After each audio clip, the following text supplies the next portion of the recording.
Hello, everybody. Welcome back to another new episode of Not to Talk About. Episode 23 now, flying through as always.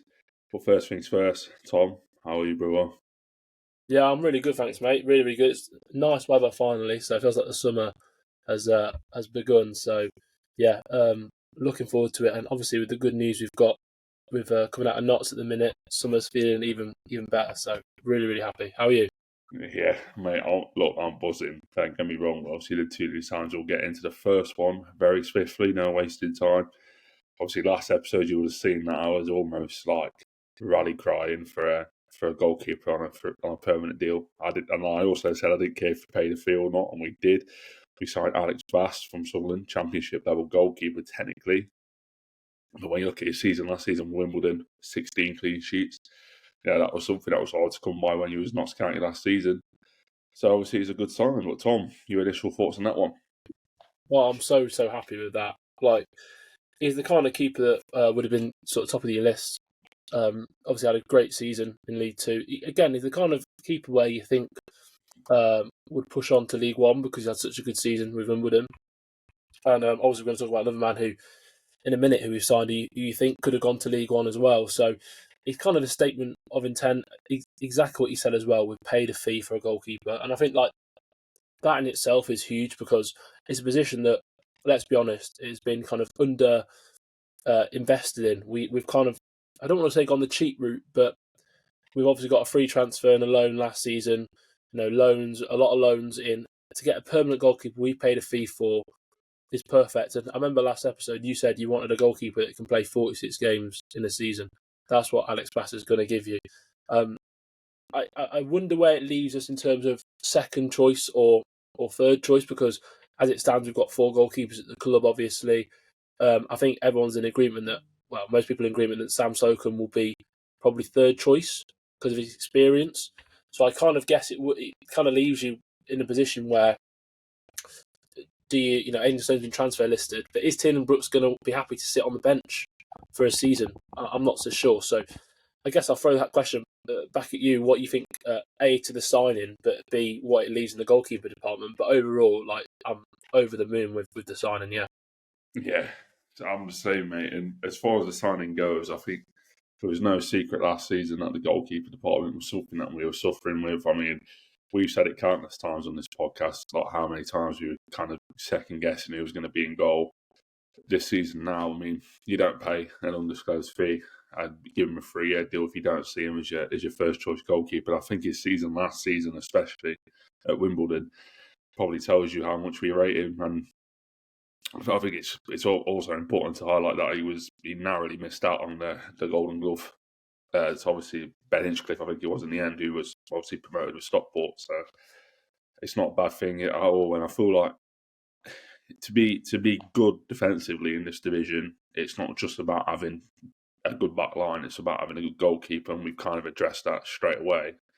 Obviously, this deal took time. It was always going to take time, and I doubt we were the only club interested in Bass. I mean, I'm sure Wimbledon would have had a case. I actually did see some of their fans comment saying that, we just simply couldn't afford his wage. So it's obviously nice to see that we could. It's obviously clear that we've had some form of budget increase as opposed to last season as well. But where does it leave the other goalkeepers? I think Stone's days are numbers, unfortunately. And I say unfortunately because I feel like there was high hopes for him when he came in. He came from obviously League One at the time in Port Vale.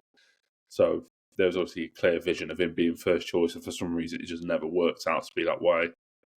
I do feel, I'll always say this, I do feel like some of the early defensive issues were pinpointed onto him, especially when he lost his place against Mansfield for Slocum. I do feel like that was a little harsh, and that was probably the dagger in his confidence. In terms of Tiernan Brooks, I honestly don't know where that would leave him now, to be honest. I think it is... No, time doesn't wait for anyone in football. I feel like that's an important thing to say, and obviously he's still young now, but if he's going to be sitting around 3 years like Bass is here for, he's not going to be young by the time Bass is done. And obviously that's obviously considering that he doesn't sign any sort of new deal. For me, and I also do think with Brooks, like if he was ever going to be first choice, the club would have pulled the trigger on it now, and they obviously haven't. Whether they keep him around or not is a different question. I just feel like someone who's an under-21 international for Ireland is not going to be content with just sitting around now, because I do feel like, eventually it comes a time where he will probably want to move on, and do I think he could do a job at, maybe a lower national, not National League club, sorry, a lower League Two club potentially. But there's definitely a first choice option there for anyone in the National League, and whether they want to take it or not, who knows. But I do feel like the vision will be Slocum to be second choice, and I don't really mind that as long as Bass stays fit for 46 games, mate. That's all I can really say. But I have a little question for you now. Obviously, Bass has came through, and we've spoken about, obviously, to be a good defender, you have to have a good goalkeeper. I mean, one of the things that I highlighted in his package, if you like, in his interview, was the fact that he is commanding. That's something obviously we lacked in the 3 goalkeepers we had last season. So what sort of impact will that have on, ensuring that the back line has a lot of confidence in its goalkeeper when you have that sort of, figure behind you that's going to come out, scream, playing balls, going to take a lot of pressure off you on the back line? What would that do for, especially, the new signings as well?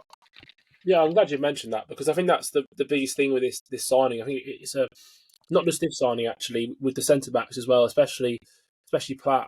It signals a little bit of a change in direction in terms of recruitment, a change in approach. I think we've gone for a goalkeeper that he is good with his feet. I think it's the area he's had to work on as a goalkeeper over the last few seasons. I think when he's at Bradford, a lot of their fans kind of said that he's a good keeper, very good shot stopper and commanding, but his distribution left a lot to be desired. And he's clearly gone away and worked on that. Wimbledon, when we saw him play, he looked comfortable distribution-wise. And again, Wimbledon fans said he's comfortable. Obviously, a different style to the way we play. But I think that's a big thing that we've gone for, rather than going for a goalkeeper from an academy who potentially is used to playing with his feet. We've gone for a goalkeeper who's commanding, and we've gone for a keeper who is a keeper first. And I think that's really important. We needed that. I think it's massive. I think that confidence is a huge thing with a goalkeeper, and I think that is a really good point you made about Instone. I think that his Notts career got off to a really shaky start, and I think the confidence, losing his place.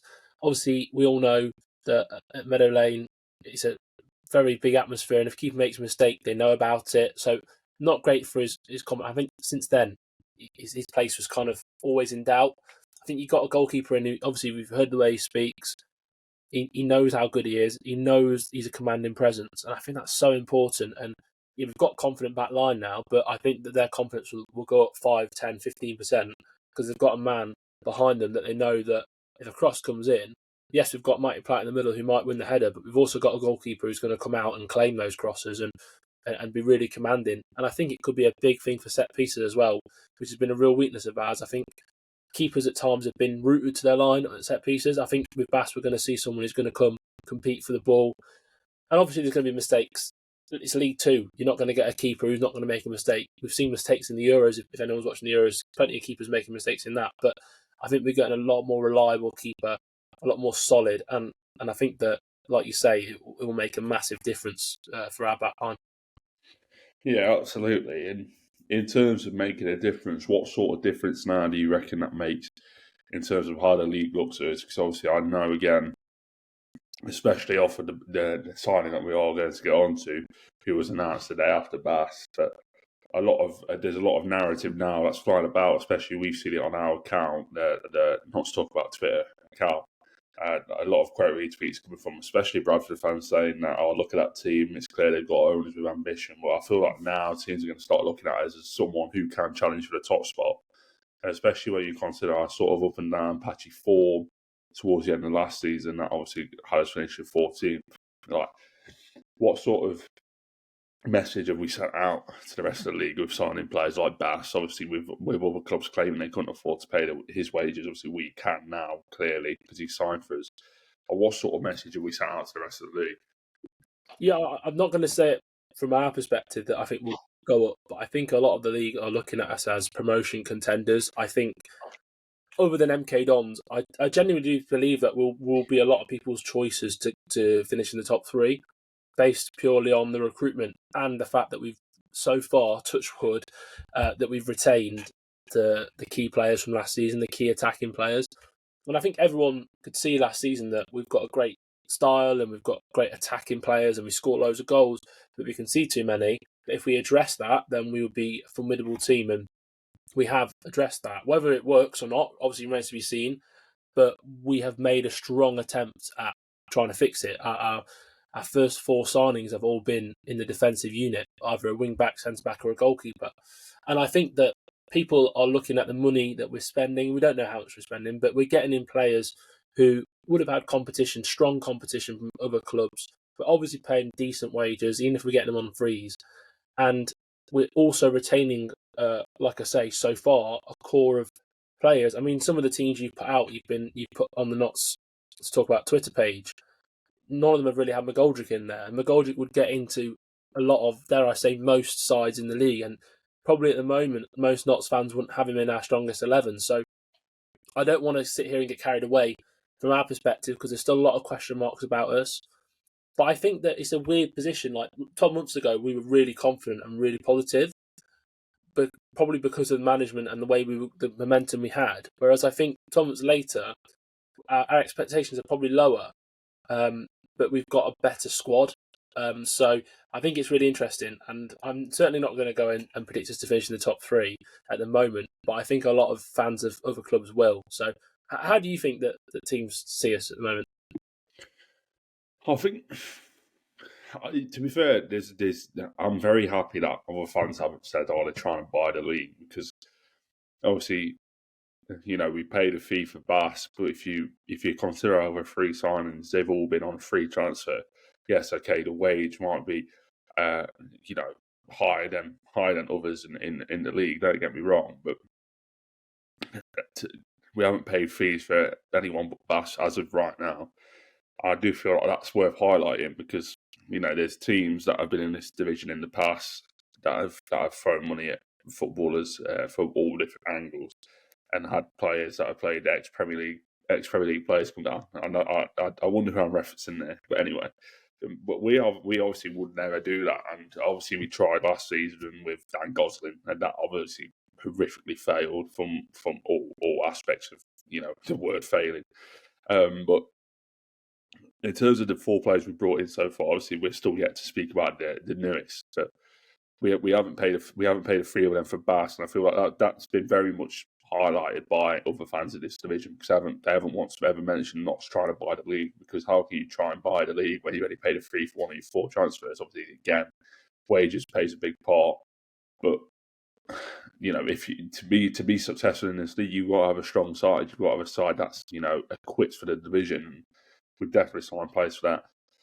I think, people will always sort of have the question mark over us, because obviously Stuart Maynard, and obviously the form that we was on towards the end of the season wasn't glamorous, and obviously that just strike doubt. But what I will say is these players wouldn't join Notts County if they don't have a belief in the head coach. Yes, okay, maybe the head coach doesn't have that much of an impact in terms of who comes in, but at the end of the day, this is a coach that you're going to be on the training ground with every single day. You're not going to be on the training ground with the owners or Montague, who, by the way, fair play to him, he's convincing me so far.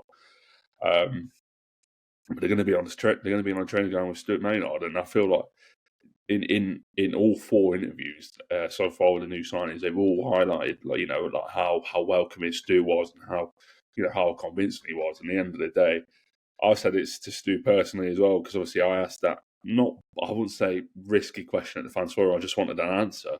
And I said to him, you didn't get this job you didn't get pulled out of a hat and be placed in this job. You got this job being a good football coach.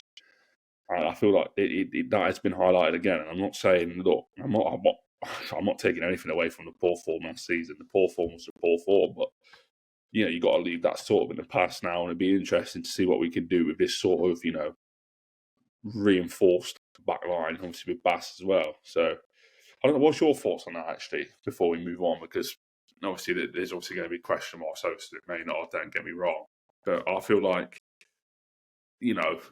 these players wouldn't join Notts County if they didn't see some form of belief in a man that's going to be on the touchline from every single weekend. So I just want to get your thoughts on that. Yeah, no, I think you're spot on. I think you make a really good point about him not being picked out of the hat as well. Like, he is a good football coach, and I think he's a coach who's probably more well respected within the game than he is out of it in a weird way. And that's not a slight on anyone from the fan base. I mean that in general. You know, a lot of fans maybe across League Two might not have heard of him before he was appointed, but you know, I think people working in the game know him or know of him, etc. So I think there's definitely that, and I think he's obviously a very good coach. Like you say, he's been picked for a reason. He did a very good job at Wealdstone. I know it's a completely different level, completely different size of club. I understand that, but you know there is clearly talent there who knows what he's talking about, and I think you're spot on about the signings. I think maybe. You know, you're right. No one's going to sign for a club if they don't respect the head coach or want to work with the head coach, especially the signings we've made. They're not players who have had no other choice and they've gone, you know what, there's a week before the season starts, I haven't got a club yet, I've got to sign for Notts. It's like, these are players they will have had options, you know. We're going to talk about him very soon, I'm sure. The most recent signing had an offer on the table from a League One club. I know that for a fact. So they're choosing to join Notts based on obviously the project, based on the size of the club, based on all of that, but also based on the head coach. You know, let's not say he's got nothing to do with it because like you said, he has. And so I think it's a really good sign that the players will buy into him. And I think that it's a really interesting point that I think last season they got a free hit because it wasn't their squad. It wasn't their team. I do think that whilst it's amazing they've signed these players, there's pressure on them as well because it's their squad and you can't use the excuse, not saying it's an excuse, but use the explanation that we haven't got the right players or the right defenders because we've invested and, like you said, we haven't paid fees, but we would have paid good wages for these players. So I think going into the new season, 100% behind them, and I think it's great they'll have their own squad and their own people in the building. I think you can tell by who's been transfer listed, who's been released, that the core of the group is under Luke Williams is gone, and then it's now very much probably their sort of dressing room.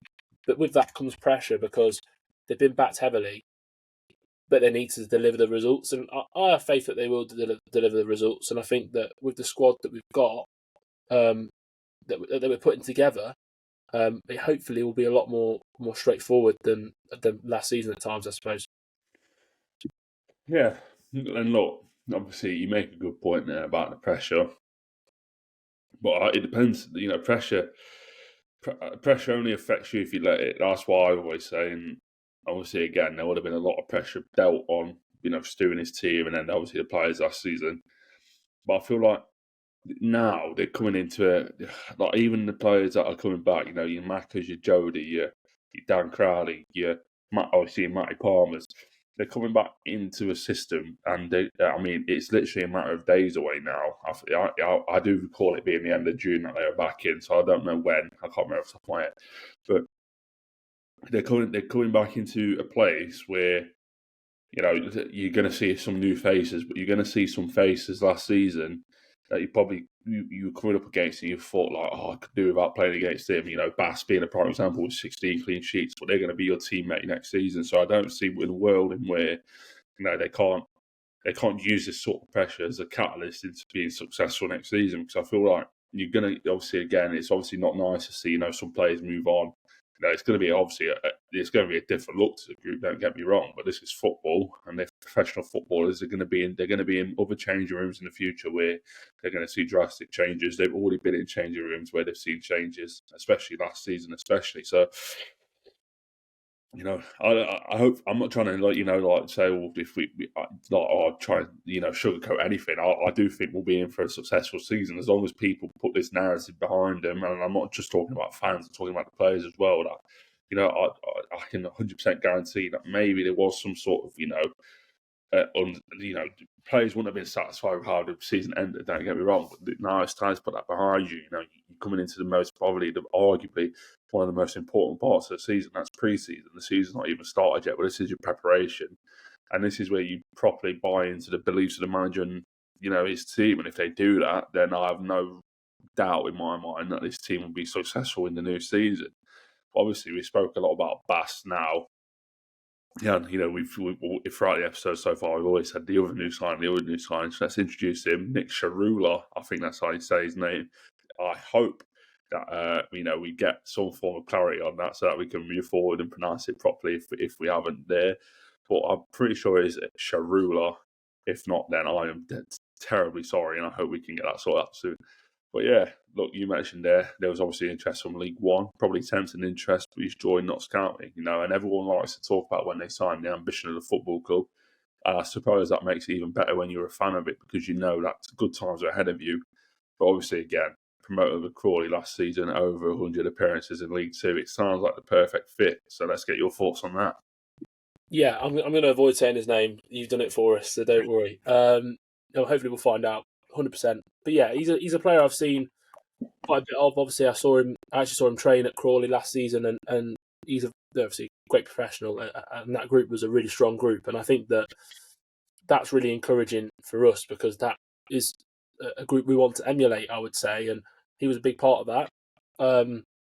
When the news was announced, obviously he was announced to be leaving Crawley first, and they said in their statement that they had negotiations with him, but they couldn't come to an agreement.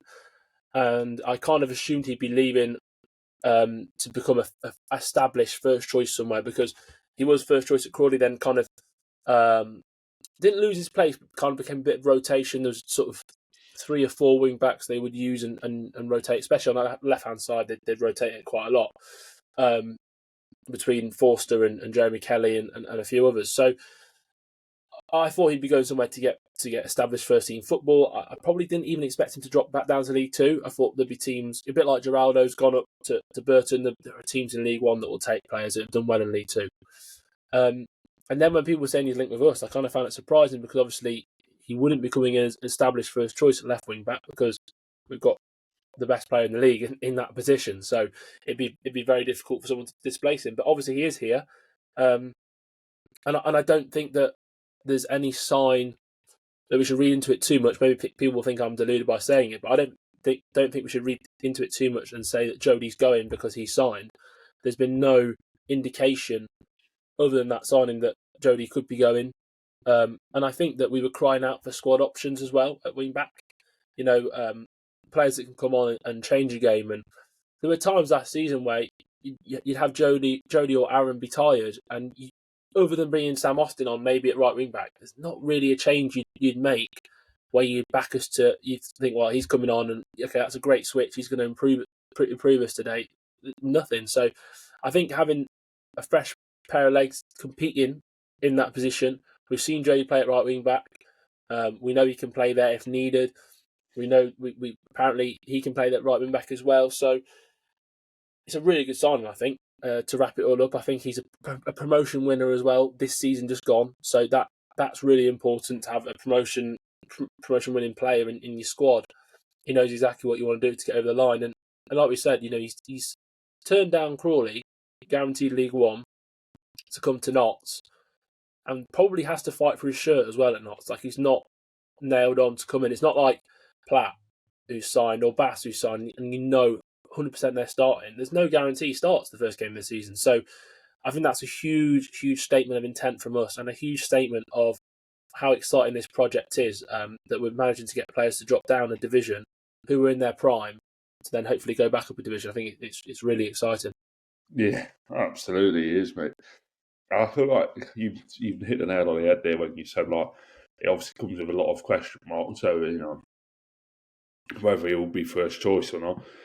And obviously, again, it's natural to do so. And I've seen it so many times. I've seen some tweets saying, like, Tsaroulla's a brilliant signing, but what does this mean for Jody? And look, I'll say this for free. Like, if there's one player in this current squad that I speak to the most, it's Jody, right? And, like, I've had it in the past where we've had players here and they've been like sort of, oh, my future, like, oh, like it's all hung up in the air. But they've said things where you've kind of you've realised from that message where they've gone, like, you understand from the message they sent you, like, they're probably going to move on. I've never ever had that once. Speaking of Jody, like, and I can't, like, ever since, like, the off seasons really began, he's been the one player really that's been doing the most as far as what you can see. Obviously, not everyone's like posted too much. Everyone's all that social media savvy, but I personally don't think there's anything to worry about, and I'll happily be shot down if he does leave.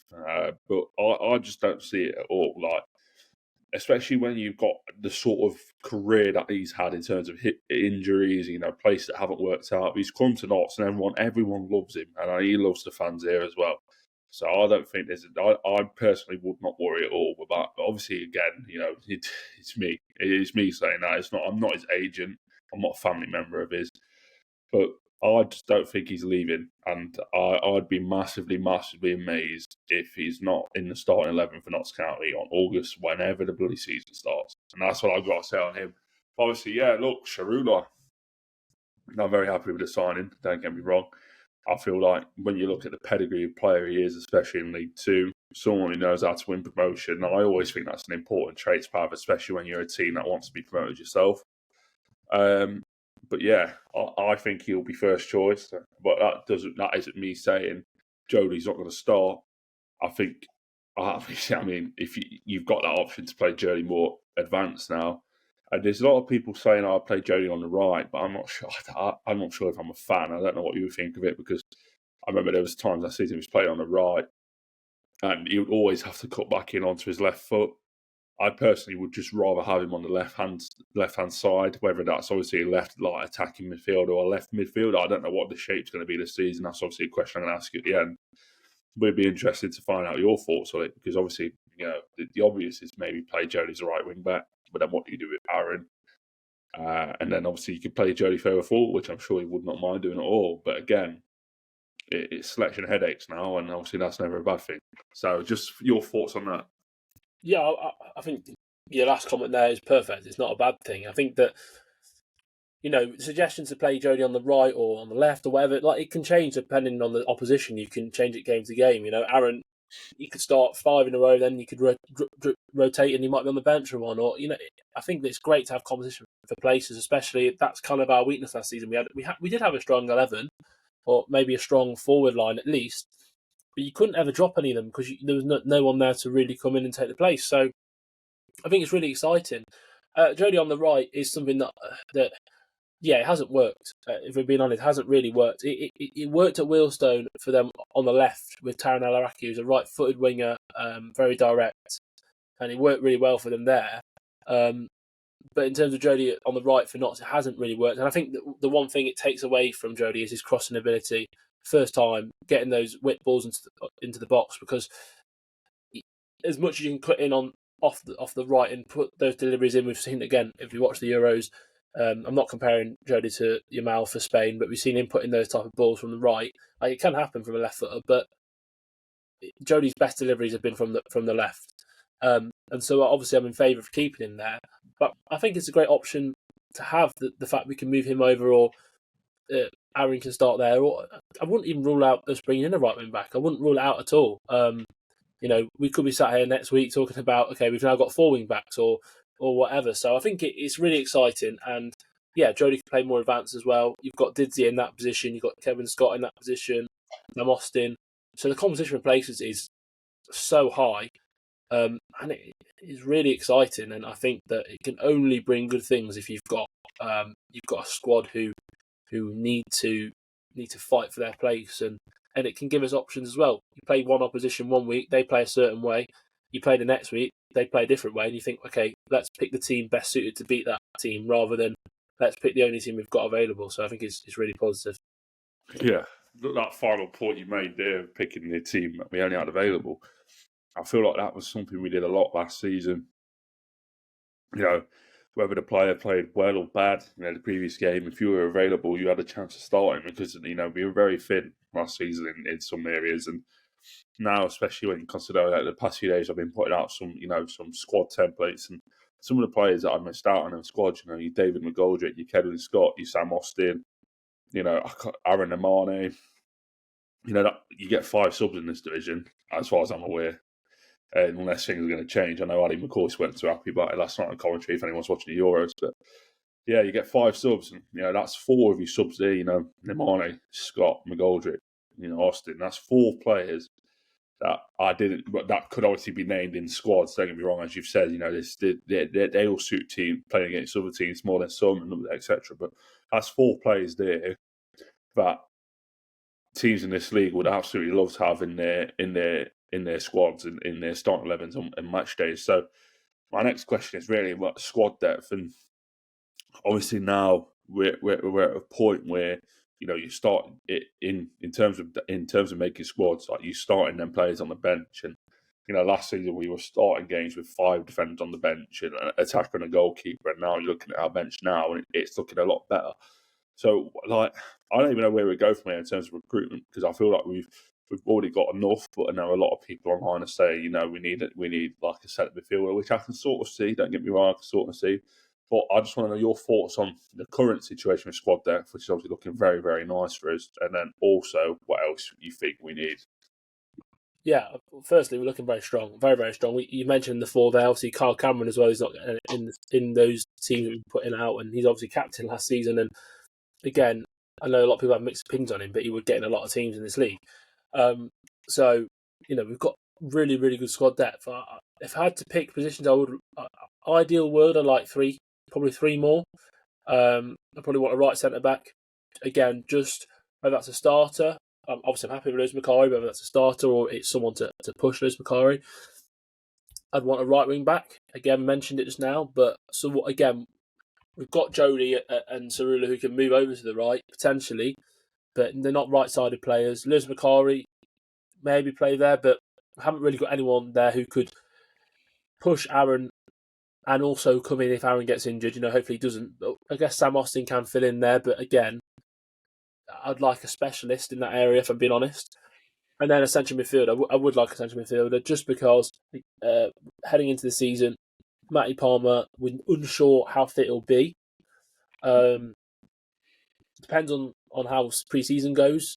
Of course, he's nailed on to start when the season is in full flow.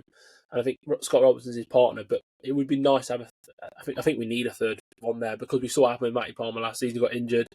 At the moment, I guess you'd have Sam Austin or Dan Crowley fill in there. We had Geraldo before who could step in, but we haven't got that now. And I think what's good as well, we haven't utilised the loan market at all yet. So it could be that we get those 3 players, whether permanent or loan, but we could even bulk it out with another central midfielder, someone who can play centre back and centre mid, or can play right wing back and centre mid, a utility player. So yeah, I wouldn't mind a couple of signings for depth, but we're looking pretty good. I think we're almost there.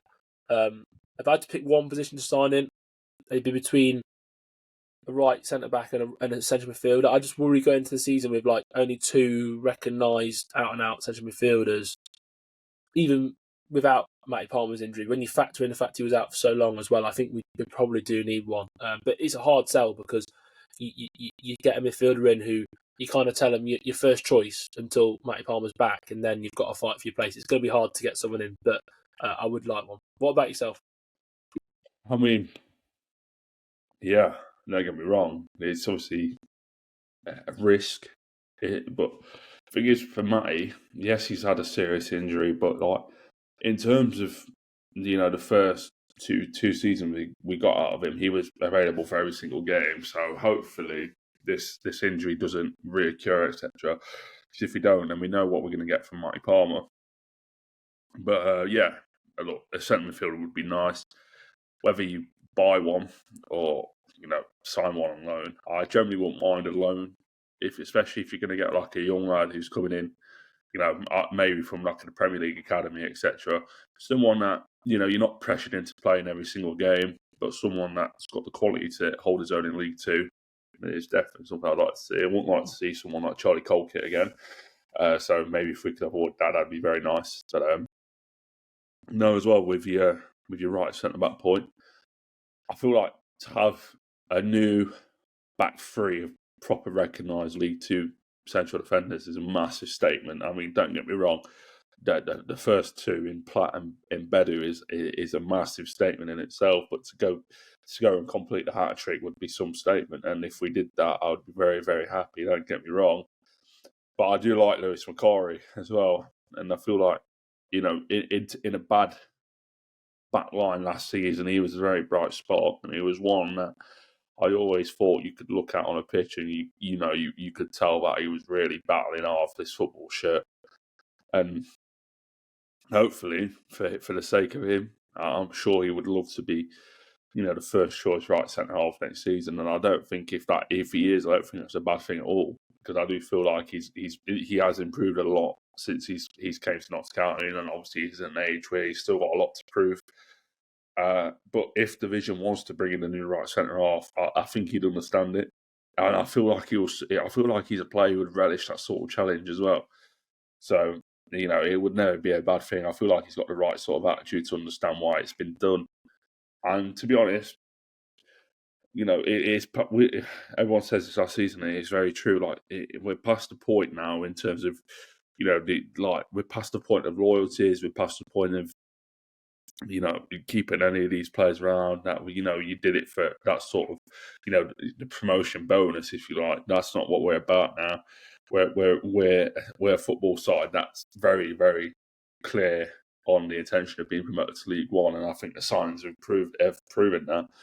So if whatever the club feel like is necessary for that push is what we're going to get, and I do feel like I always said this for a start. Let's take Terrell Thomas for an example. Like he's obviously signed for Carlisle United now, but there was obviously we were in talks with him, and that was very clear. That was made clear on the timeline. And obviously there was nothing really at that point about Bedu. But obviously we were talking to him at the same time. So that was two centre-halves we were speaking to at the time of, obviously having Matty Platt through the doors already. And don't get me wrong, if Terrell Thomas had agreed to join Notts, I'm pretty sure we would have made both signings. So I feel like that's a clear insight of whether or not we're going to sign a right centre-back. And I don't know what you think of that. Because for me, personally, we wanted Terrell Thomas. There's no doubts about that. And, it was very clear, made from very reliable journalists that we were in talks. And obviously, at the same time, Bedu didn't come out of nowhere. We would have been working on that deal as well. So I feel like that's probably an indication we want a new centre half as well. But what do you think about that point that I just made? Do you think that's a fair point or not?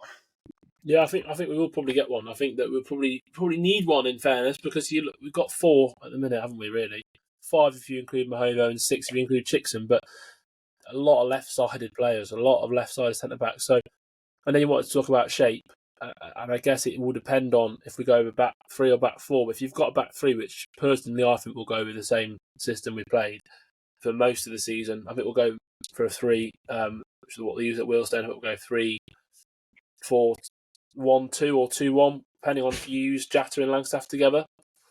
But I think if you look at that, we've kind of only got 4 out-and-out centre-halves, so we probably need another one anyway. Probably need a right-sided one. I'm unsure on Thomas. I think he might have been a left-sided, so it might have been overcrowded with left-footers. So I think we need a right-sided one. I think you're right. I think that the point about the fact that we're clearly making moves, there's intent there. I think you can see from the confirmed transfers there's intent there, but obviously the club will be working on transfers all the time behind the scenes. So I think we're going to see movement hopefully pretty soon. And yeah, what kind of shape do you think, and do you think we'll get a new signing through the door soon? Yeah, look, last episode we was obviously speaking about how it took 2 weeks between Platt and Bedu, and that wouldn't be the only deal we were working on, and clearly it wasn't, because we signed 2 players in 2 days, so we were right there. And again, in the space of, having Bass and Tsaroulla through the door in terms of introducing them to the ground, all that, the first day where you've shown them around, I don't think that's the last deal we were working on at all. So I do feel like we'll have another one in very soon. What position it is, I don't really know. It's very nice now to come into a season where you don't need to sign a forward. I feel like that's one that we need to highlight, especially because I feel like we'll start with 2 strikers this season instead of 1. And I'd really, really like that, because that was obviously for me, it'll have to be Maka and Jatta up front. And I do feel like that is very, very, very tasty indeed. Especially when you consider, there's new pressures on Maka now, because he's going to be the captain. He's going to be the guy who is the leader on the pitch, and whether that means you're going to see a reduction in goals, who knows? But if Maka loses 5 goals this season because he's a skipper and he's got different priorities on the pitch now, that them 5 goals will be cleaned up by Jatta. Don't get me wrong, and I feel like it will not be a bad thing at all. So I feel like we'll start with 2 up front. At least I hope so, because you have 2 very good strikers in this division. Yes, we've only seen, maybe not even a tenth of what Jatta can really do. But if that is only a tenth of what we have seen, then that's very frightening. Don't get me wrong. I feel like we always have a playmaker in the team. I feel like that'll be Dan Crowley. And I really hope so as well, because I feel like, obviously, again, you put his sort of attitude problem aside that he clearly maybe has shown in a few games last season, sort of the most memorable. I do feel like his best form last season came from when he had Matty Palmer behind him, and Matty Palmer was pretty much the sweeper in the midfield. Obviously, again, I've stopped Palmer and Robertson. That is a given. That is the absolute given. And I guess as of right now, that normally does.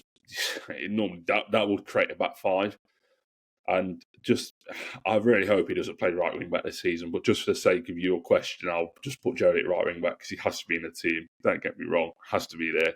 Tsaroulla at left wing back. This is a difficult part. Picking the back three, I guess. Platt, Bedu. As right now, Macquarie, obviously, don't get me wrong, but I do feel like we'll have a new back. We'll have another centre half, I'd imagine. And I do think a lot of players will be moved on as well. I do feel like you could see a loan move for Chickson somewhere, because I don't feel like he's going to get many minutes this season. However, I feel like we'll go back out on loan. Rawlinson will leave permanently. I feel like that's very clear. Will Randall, what you will barely see him this season if he's about. Obviously, we'll have Bass in goal, which probably means the end of Stone. So we are going to move a lot of players on. But I'm going to throw the same question back to you as probably the final question of the episode, really. And that is, how do you think we'll line up? And not only that, what do you think of the two up front? Because, again, Mac is going to be the captain this season. Priorities sort of changed. Obviously, he'll have a priority of still scoring a lot of goals. But, he will notice that his sort of role in the team is not just all about scoring goals. It's all about making sure that, everyone knows this sort of role. So, again, let's hear it. Your ideal shape and what your thoughts on Maka moving into the new season. Yeah, not to be boring, but you pretty much have the same team as what I would pick. I think I maybe swap the wing backs. I might go Jody left wing back to start and Aaron at right wing back, just because he ended the season really well. And then obviously Tsaroulla kind of plays way into the team, but absolutely happy with what you said. Two up top's how I would go. I think we've got the options up top. I think we've got the players. I think we've got Jatta, obviously, and Maka start. And I think Maka will still score goals. I think he'll still get loads, but I think his goal return might go down, but probably because Jatta's picking the goals up. I think he'll get a good return as well. And I also think what's great about that is 60, 70 minutes in, you can take Jatta off for David McGoldrick, and yes, there are difference in pace and difference in size, but McGoldrick's also good in the air and can hold the ball up and link the play. So you've got a kind of a light for light there. You've got Kevin Scott who can come off the bench. You've got Sam Austin who can come off the bench. So we've got the options that we discussed. So I think my team would be the same back three and goalkeeper as you. Would go with the different wing backs, Robertson and Palmer, obviously, Crowley, and then Jatta and Maka up top as it stands. But like you say, I think we might get another centre back in. So I think if we have this discussion again before the season starts, and also we've got pre-season games, there's a really good chance for a few players in there. I guess the ones you mentioned that could be loaned out, also Tsaroulla and players like that can, and Sam Austin, there's a really good chance for them to stake a claim for a place in the starting 11 come the first game of the season as well. Yeah, I'm happy. Look, you mentioned pre-season then, because again, we're speaking about shape now. I feel like you'll definitely see what Notts intend to do. Maybe not right at the start, but especially towards the end.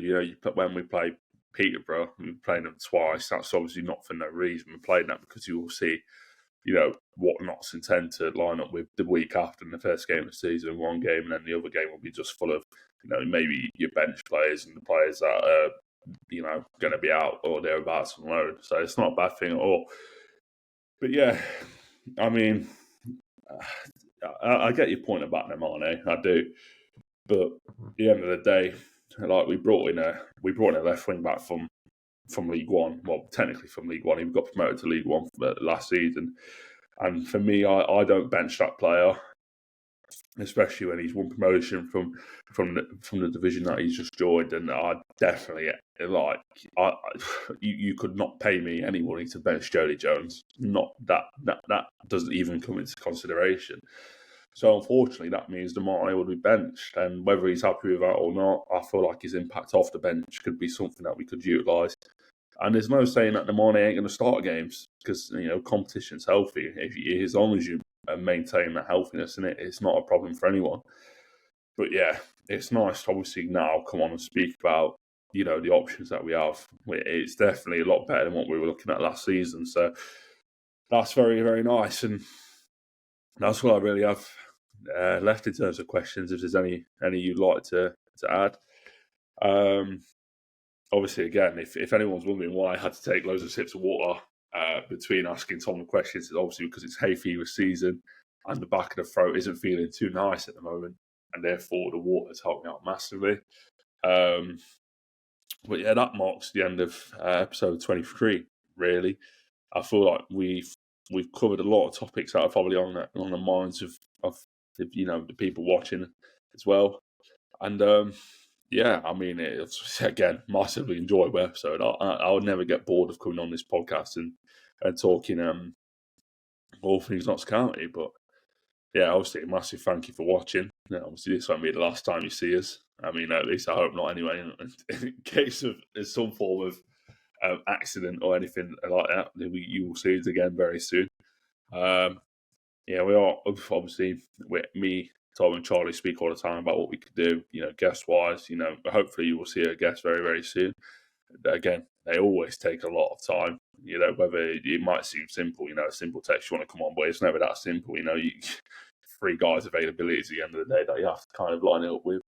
But we're trying, don't get me wrong, but if not, it'll be me and Tom again. But obviously, massive thank you for watching. And if there's anything you'd like to add, Tom, now is your time. No, just obviously appreciate everyone in the Euro Fantasy. Mine isn't going great, so we'll swiftly move on from that.